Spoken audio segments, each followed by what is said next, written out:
नमस्कार, स्वागत है आपका। खास पेशकश देख रहे हैं आप, जिसका नाम है किस्सा कुर्सी का। मैं हूं आपके साथ सना वारिस। लोकसभा चुनाव की आहट सुनाई देने लगी है और सत्ता की कुर्सी पर काबिज होने के लिए हर कोई इस चुनावी समर में उतरने को तैयार है। लेकिन उससे पहले इसी कुर्सी के लिए जो रिवायत चली, कुर्सी के लिए जो दावे किए गए, कुर्सी के लिए जो वादे किए गए, वार पलटवार का सिलसिला चला।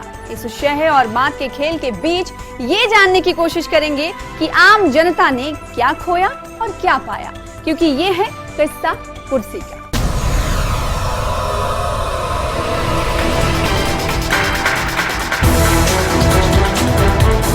लोकसभा चुनाव 2024 की अब हलचल तेज हो चुकी है।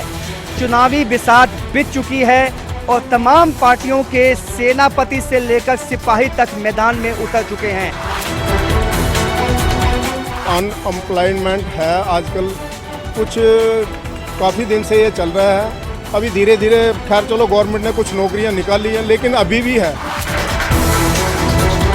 अगर देखनी हो तो यहाँ पे आप देखो road, national highway, link road, कोई भी आप रोड देखो प्रॉपर तरीके से लैपटॉपिंग हो चुकी है। एक तो हम चाहते हैं बेरोजगारी खत्म हो, दूसरी ये कहते हैं कि डेवलपमेंट और बढ़नी चाहिए। जो जनता के हित में काम कर सकता है, अगर हम अच्छे कैंडिडेट चुनते हैं तो तभी हमारा भला हो सकता है। जम्मू कश्मीर प्रगति की राह पे चल सकता है। तो ये जो बड़े बड़े प्रोजेक्ट है, ये सड़कों का काम है, उन्होंने लाया है। एक्सपर्ट का मानना है कि 370 का यहाँ से जाना कई सियासी पहलुओं को अब जन्म देगा और यहाँ पे बीजेपी को उसका फायदा मिल सकता है।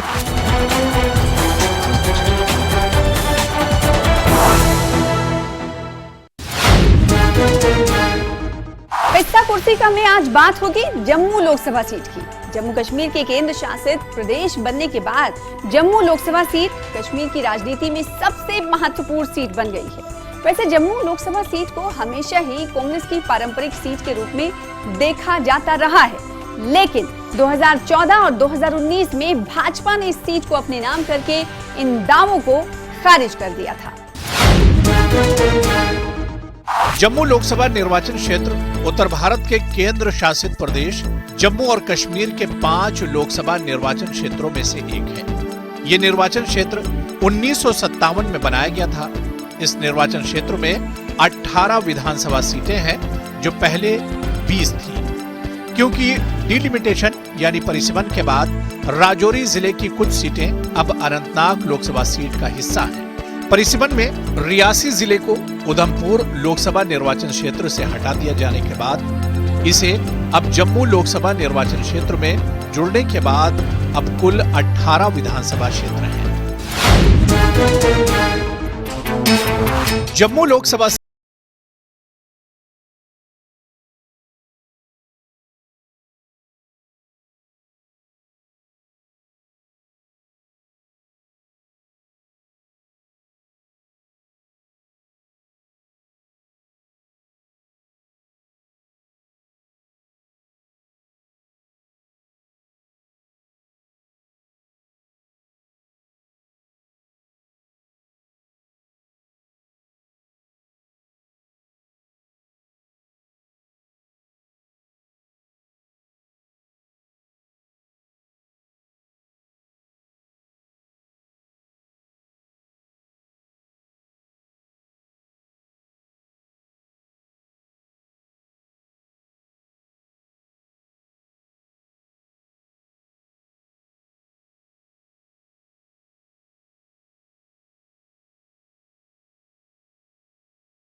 सबसे पहले जब 1962 में इस सीट का गठन हुआ तो यहाँ से इंद्रजीत मल्होत्रा 3 दफा जो कांग्रेस के नेता थे वो यहाँ से जीतकर लोकसभा में गए। उसके बाद कई कांग्रेस के जो दिग्गज नेता थे, जिसमें गिरधारी लाल डोगरा थे, जनक राज गुप्ता थे, उसके साथ मंगत राम शर्मा और उसके बाद मदन लाल शर्मा, उन्होंने एक के बाद एक यहाँ से जीत दर्ज की। जम्मू संसदीय सीट कांग्रेस की पारंपरिक सीट मानी जाती है, क्योंकि अब तक हुए लोकसभा चुनाव में कांग्रेस ने सबसे ज्यादा बार जम्मू लोकसभा सीट पर जीत हासिल की है। इस निर्वाचन क्षेत्र से मतदाताओं ने खास तौर पर कांग्रेस और भाजपा जैसे राष्ट्रीय दलों पर ही भरोसा दिखाया है। 2002 के उपचुनाव में जम्मू कश्मीर नेशनल कॉन्फ्रेंस के चौधरी तालिब हुसैन ने इस सीट पर जीत हासिल की थी। कांग्रेस उम्मीदवार मदन लाल शर्मा लगातार 2 बार 2004 और 2009 में जम्मू लोकसभा सीट जीतने में कामयाब रहे, लेकिन कांग्रेस अपनी परंपरागत सीट 2014 और 2019 में बीजेपी के जुगल किशोर शर्मा से हार गई। जुगल किशोर शर्मा ने कांग्रेस उम्मीदवारों को भारी अंतर से हराकर लगातार 2 बार ये सीट जीती। 2014 के बाद यहाँ पे चुनावी माहौल बदल गया। प्रचंड मोदी वेव के चलते यहाँ पे जुगल किशोर जो कि बीजेपी से हैं, उन्होंने अपनी जीत दर्ज की और यही सिलसिला 2019 तक भी कायम रहा और 2019 में भी जुगल किशोर ने इस सीट से जीत दर्ज की। 2014 के लोकसभा इलेक्शन में भाजपा के जुगल किशोर शर्मा ने अपने प्रतिद्वंदी कांग्रेस के मदन लाल शर्मा को 2,57,270 वोटों से हराकर जम्मू की सीट अपने नाम कर ली। भाजपा के जुगल किशोर शर्मा को 6,19,995 मत प्राप्त हुए, वहीं कांग्रेस के मदन लाल शर्मा को 3,62,715 वोट मिले। जुगल किशोर शर्मा को कुल प्राप्त वोटों का प्रतिशत 49.34 रहा। वहीं कांग्रेस के मदन लाल शर्मा को 28.87% वोट मिले थे। वहीं 2019 में हुए लोकसभा चुनाव में भाजपा जम्मू की सीट बचाने में कामयाब रही। भाजपा के वर्तमान सांसद जुगल किशोर शर्मा ने कांग्रेस के रमन भल्ला को 3 लाख से अधिक वोटों से हराकर जम्मू की सीट पर दोबारा कब्जा कर लिया। 2019 में भाजपा के जुगल किशोर शर्मा को 8,58,066 वोट मिले, वहीं कांग्रेस के रमन भल्ला को 5,55,191 वोट मिले।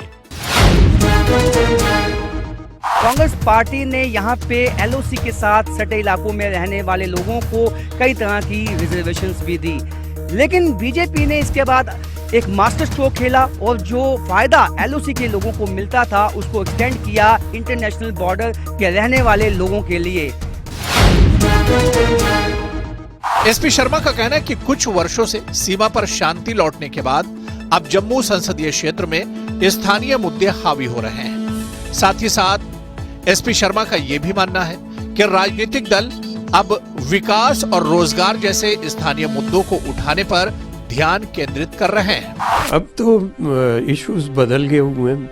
अब तो ये जो बॉर्डर के इश्यूज हैं, पहले तो रहता था पाकिस्तान फायरिंग करता रहता था और जो बॉर्डर के लोग हैं throughout Kathua to Poonch सभी अनसेफ फील करते थे और उनका यही डिमांड होती थी कि हमें बंकर्स बना दो।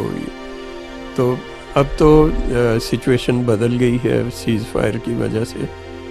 एंड तक पूरे 0 लाइन तक लोग किसान अपना खेती कर रहे हैं।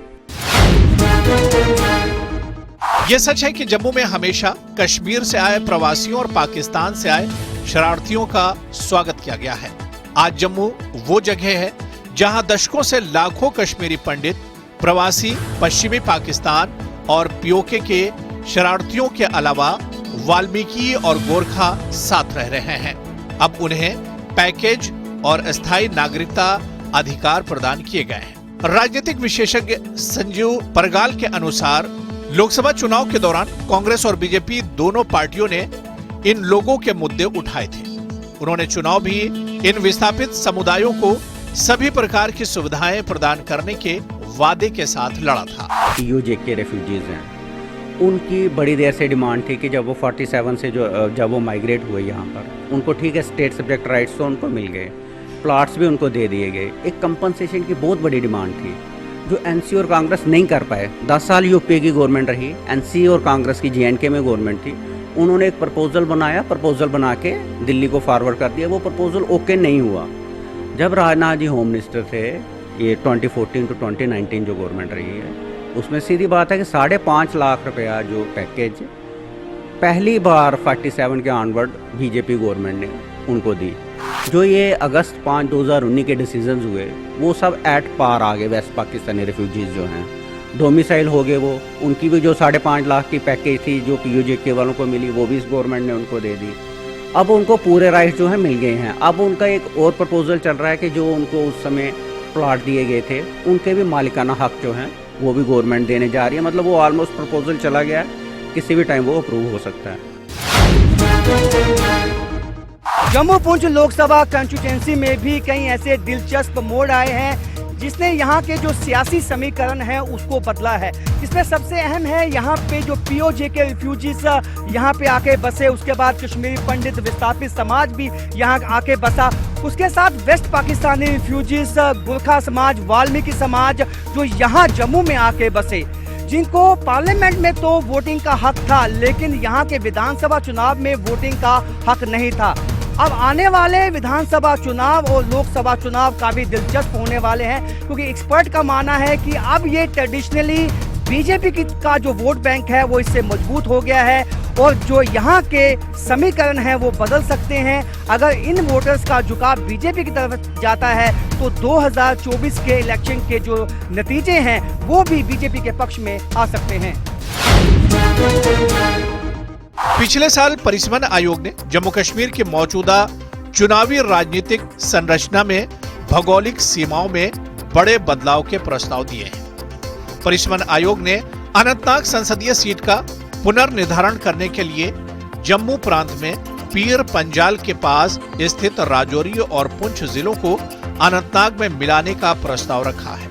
इसके अलावा श्रीनगर और बारामूला लोकसभा क्षेत्रों की सीमाओं में बड़े बदलाव देखने को मिल सकते हैं। डिलिमिटेशन की रिपोर्ट के बाद इस सीट के भी सियासी समीकरण बदल चुके हैं क्योंकि अब ऐसे कई मुस्लिम बहुल इलाके हैं जो साउथ कश्मीर के अनंतनाग से जा मिले हैं और ऐसे हिंदू बहुल इलाके हैं जो कि अब इस सीट के साथ आ मिले हैं, जिसमें सबसे अहम है रियासी जिला। रियासी जिला एक हिंदू बहुल इलाका है जो एक्सपर्ट का मानना है जिसका फायदा अब सीधे बीजेपी को मिल सकता है। वहीं कई ऐसे मुस्लिम बहुल इलाके जिसमें पुंछ, राजौरी, नौशहरा के ऐसे इलाके हैं जो अब साउथ कश्मीर के अनंतनाग से मिल चुके हैं, जिससे कि यहाँ के समीकरण काफी हद तक बदलेंगे और जो आगामी आने वाले 2024 में लोकसभा के चुनाव हैं उसमें अगर पोलराइजेशन होता है तो उसका सीधा फायदा बीजेपी को जम्मू की सीट पे मिल सकता है। वहीं अगर जम्मू लोकसभा सीट की बात करें तो परिसीमन आयोग ने रियासी की 3 और सांबा में रामगढ़ की 1 सीट को इसमें शामिल किया है, लेकिन नौशहरा, बुद्धल, थाना मंडी, सुरनकोट, पुंछ हवेली और मेंढर के कुछ हिस्से जैसी 7 सीटें जो पहले जम्मू निर्वाचन क्षेत्र में थी उन्हें अनंतनाग राजौरी सीट के साथ शामिल कर दिया गया है। राजनीतिक विशेषज्ञों का मानना है कि भाजपा परिसीमन प्रक्रिया से फायदा उठाने की कोशिश करेगी। भाजपा का ध्यान आने वाले लोकसभा चुनाव में न केवल जम्मू और उधमपुर बल्कि अनंतनाग राजौरी सीट भी जीतने पर होगा। अब तो पहले तो इसका आपको पता ही है, डिलिमिटेशन के बाद अब इसका नाम भी जो है बदल गया है क्योंकि पुंछ ऑलमोस्ट सारा और राजौरी के जैसे राजौरी, थन्ना मंडी, बुद्धल, नौशहरा का कुछ हिस्से और इन जो जो सेगमेंट्स हैं ये डिलिमिटेशन के बाद जो नई सीट बनी है साउथ कश्मीर जिसमें अनंतनाग पुलवामा उसके साथ ऐड हो गया। तो अब इस सीट को जो है अब जो 2024 में जो अप्रैल मई में लोकसभा के इलेक्शंस होने वाले हैं उसमें तो इसको अब जम्मू रियासी सीट से मेरे हिसाब से जाना जाएगा क्योंकि रियासी जो पूरा डिस्ट्रिक्ट है उसको जम्मू पुंछ में ऐड कर दिया गया है। सांबा को निकाल के तो उधमपुर डोडा वाली सीट में इंक्लूड कर लिया गया है और जो पुंछ और राजौरी के जो कुछ हिस्से, पुंछ तो ऑलमोस्ट पूरा है और राजौरी के 2-3 सेगमेंट्स जो हैं सुंदरबनी, कालाकोट, नौशहरा को छोड़कर वो साउथ कश्मीर के साथ चला गया है। अब ये कुछ देर पहले रिसेंटली इसकी डिलिमिटेशन हुई है तो ये काफ़ी एरियाज रियासी डिस्ट्रिक्ट के सेगमेंट्स और उधमपुर के वो भी अब इसमें आ गए हैं।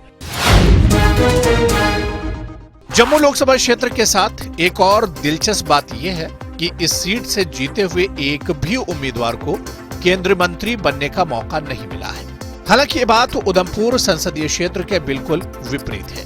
उधमपुर लोकसभा क्षेत्र के कई विजय उम्मीदवारों को केंद्रीय मंत्रिमंडल में शामिल होने का अवसर मिला है, जिनमें डॉक्टर करण सिंह, प्रोफेसर चमनलाल गुप्ता और अब डॉक्टर जितेंद्र सिंह केंद्रीय मंत्रिमंडल में जगह बनाने में कामयाब हुए हैं। डॉक्टर जितेंद्र सिंह 2014 से सबसे महत्वपूर्ण पीएमओ में कार्यरत हैं।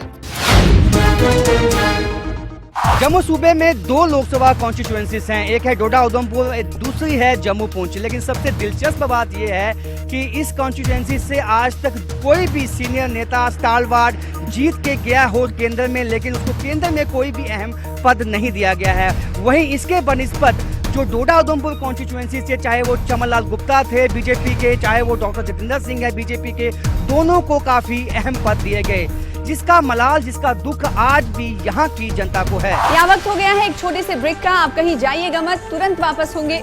जारी रहेगा किस्सा कुर्सी का। जम्मू लोकसभा सीट के मतदाता अब 2024 के चुनाव का इंतजार कर रहे हैं। ये देखना दिलचस्प होगा कि चुनाव के दौरान मतदाताओं का मूड क्या होगा, यहाँ की जनता किसका साथ देगी, ये तो आने वाले चुनाव में ही पता चलेगा। जम्मू लोकसभा सीट की बात करें तो आने वाले 2024 के लोकसभा चुनाव में बीजेपी इस सीट को लगातार तीसरी बार हासिल करने के लिए पुरजोर कोशिश करेगी। वहीं कांग्रेस अपनी पारंपरिक जम्मू लोकसभा सीट को फिर से वापस पाना चाहेगी। ये कहा जाता है कि पार्लियामेंट के लिए इश्यूज अलग होते हैं और असेंबली के लिए लोकल इश्यूज होते हैं, मगर जम्मू पार्लियामेंट्री कॉन्स्टिट्यूंसी में जो सेगमेंट आते हैं असेंबली के, वो जनरली बीजेपी के पास ही रहे हैं और हमेशा बीजेपी वहाँ स्ट्रॉन्ग रही है। बीच में थोड़ा कुछ साल के लिए कमज़ोर हो गई थी, लेकिन जब से 2014 से मोदी जी आए हैं पावर में, उन्होंने यहाँ फिर काफ़ी बीजेपी को स्ट्रॉन्ग कर दिया। उसके बाद 2019 के चुनाव में बीजेपी के जुगल किशोर ने कांग्रेस उम्मीदवार रमन भल्ला को 3,02,875 वोटों के अंतर से हराकर फिर से ये सीट जीत ली थी। बीजेपी उम्मीदवार जुगल किशोर शर्मा को जहां 8,58,066 वोट मिले, वहीं रमन भल्ला को 5,55,191 वोट मिले। अब सारा ध्यान आने वाले 2024 के लोकसभा चुनाव पर केंद्रित हो गया है। इसलिए बीजेपी और कांग्रेस पार्टी ने भी लोकसभा चुनाव के लिए बड़े पैमाने पर तैयारी शुरू कर दी है। बीजेपी इस जम्मू लोकसभा सीट को लगातार तीसरी बार हासिल करना चाहेगी, जबकि इंडिया गठबंधन की ओर से कांग्रेस इस सीट को वापस पाने की कोशिश करेगी।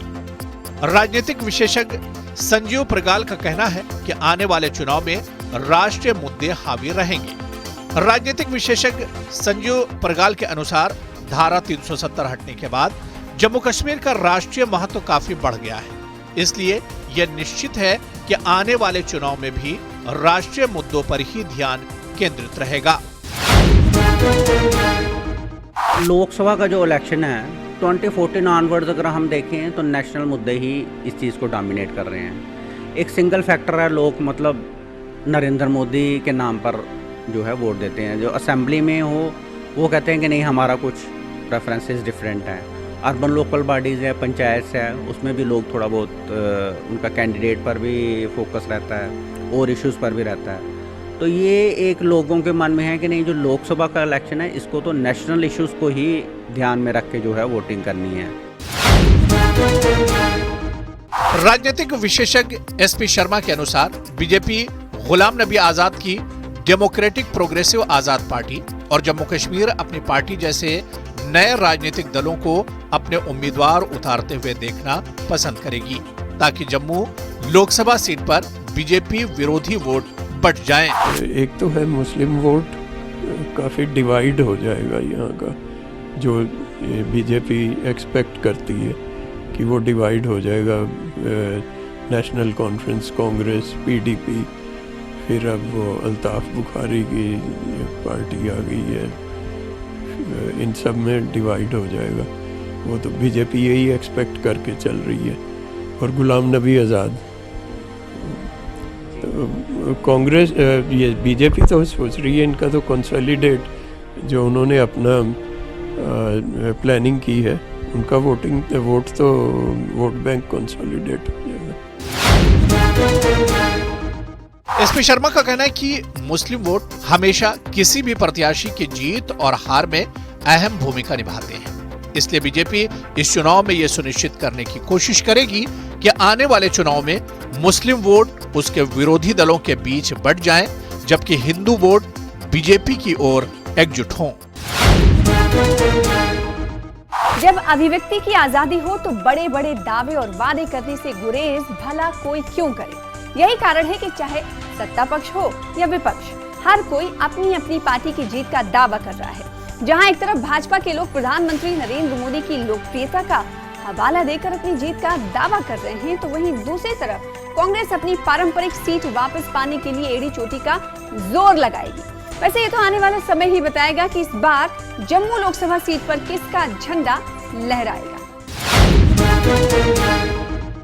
जम्मू लोकसभा सीट पर विपक्षी दलों द्वारा संयुक्त उम्मीदवार उतारे जाने की संभावना है। कांग्रेस के रमन भल्ला के अनुसार सांसद के रूप में जुगल किशोर शर्मा का कार्यकाल पूरी तरह से विफल रहा है। भाजपा कारपोरेशन के चुनाव नहीं करवा सकती, पंचायतों में उनको डर लगता है। क्यों डर लगता है? कि कांग्रेस ने उनकी ज़मीन पे कब्जा कर लिया है। ये भाजपा जितनी मर्जी पीठ थपथपाए, 100 से ज़्यादा कैबिनेट मिनिस्टर ने जम्मू कश्मीर में ला दिए, प्रधानमंत्री की रैलियाँ ऐसी हर जगह पे कराई, लेकिन बदले में मिला क्या? आप देहातों में कोई नरेगा की लाइबिलिटी नहीं क्लियर कर सके। पंचायतों के चुनाव में आप कहीं 2/3 जो यहाँ पे था 73 और 4 प्रॉपर इम्प्लीमेंट नहीं कर पाए। बड़े बड़े दावे यहाँ पे करते थे, वो 78 से ये लोग क्रॉस नहीं कर पाए। जब भी चुनाव आते हैं, क्योंकि भाजपा को पता है लोग जवाब पूछेंगे टोल प्लाजा क्यों लगा, फिर भाजपा के मिनिस्टर कहते हैं टोल प्लाजा इलीगल है। अगर भाजपा का नितिन गडकरी जी बोलते हैं कि 60 किलोमीटर के अंदर टोल प्लाजा इलीगल है, राणा साहब बोलते हैं अध्यक्ष कि यूटी में टोल प्लाजा होता नहीं, दोनों की बात कैसे सुने? यहाँ पे तो हमने ऐसे सांसद देखे हैं कि यहाँ पे मेट्रो का नाम निशान नहीं, लेकिन सदन में झूठ बोलते हैं कि मेट्रो हमने जम्मू कश्मीर में चला दी।